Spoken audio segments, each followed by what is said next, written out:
By March of 1861, the United States was actively tearing itself apart. 7 Southern states had already adopted ordinances of secession, and Confederate forces were massing for a military standoff at Fort Sumter.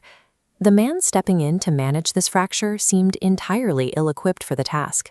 The incoming president had almost no formal schooling, no aristocratic pedigree, and lacked the polished background typically expected of a national leader.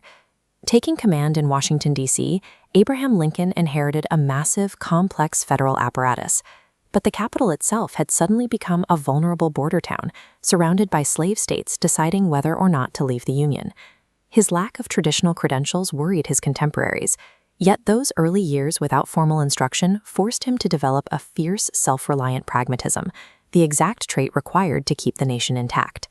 Lincoln grew up in extreme physical poverty. Born in a one-room, dirt-floor log cabin in Kentucky, his family soon lost their land titles and was forced to relocate deep into the Indiana wilderness. His father relied heavily on him for income. Instead of attending school, Lincoln spent his youth doing grueling farm labor, chopping wood and working fields for neighbors. Across his entire childhood, he received less than 12 months of formal education from traveling teachers. Without an institution to guide him, he read voraciously. When he decided to pursue a legal career, he didn't study in an established attorney's office. He read law entirely on his own, borrowing legal texts like Blackstone's commentaries and deciphering the mechanics of the legal system line by line. His education also came from sheer geography. A job carrying goods by flatboat in the river trade took him all the way down the Mississippi to New Orleans. There, he witnessed the brutal reality of Southern slave markets firsthand, establishing a stark moral baseline that would inform his entire political life. Surviving the frontier required practical solutions, not abstract theories.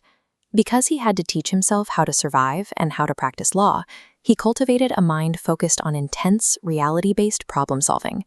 This mindset defined his career as an Illinois prairie lawyer.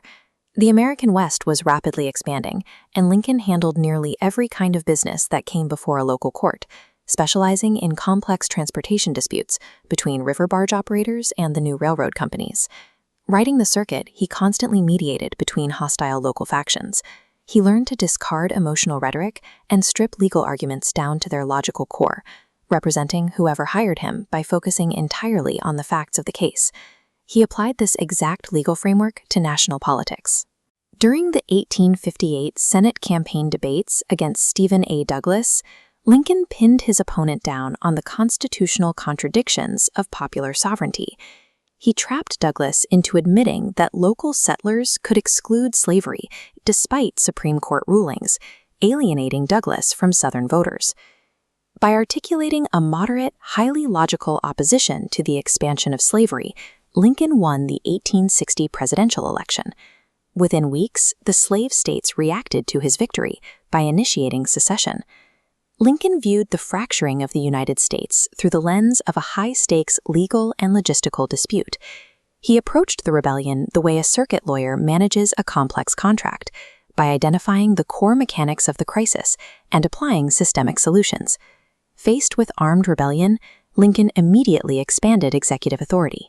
To prevent the secession of vital border states like Maryland, which would have isolated Washington, D.C., he suspended habeas corpus. He then implemented the Anaconda Plan, establishing a massive naval blockade along southern ports and the Mississippi River to strangle the Confederate economy. The strategy was sound, but execution faltered. Lincoln spent the early years of the war deeply frustrated by Union generals like George B. McClellan. McClellan built impregnable defenses, but his excessive precautions and refusal to aggressively pursue retreating Confederate armies repeatedly stalled the Union advance. While battling cautious generals, Lincoln walked a domestic political tightrope. He deliberately filled his cabinet with former political opponents, creating a team of rivals. By appointing abrasive, strong-willed figures like Secretary of War Edwin Stanton, Lincoln ensured every faction of the Republican coalition felt represented in the war effort. Managing these competing egos allowed him to maintain a fragile political alliance.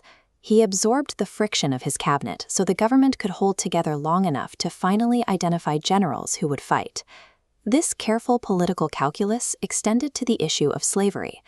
Lincoln drafted the Emancipation Proclamation in the summer of 1862, but he knew issuing it during a string of military defeats would make it look like an act of desperation. He waited until the Union victory at Antietam to announce the policy from a position of strength. Under this new executive order, every Union advance into rebel territory became a legal engine of liberation. Advancing federal troops possessed the mandate to dismantle the institution of slavery on the ground, making abolition a central military objective. This centering of the conflict on a moral objective blocked European powers from intervening on behalf of the Confederacy. By redefining the war as a fight for human liberty, Lincoln ensured that any foreign support for the South would be seen by the global public as an endorsement of slavery. He used the weight of the presidency to dismantle the Southern workforce.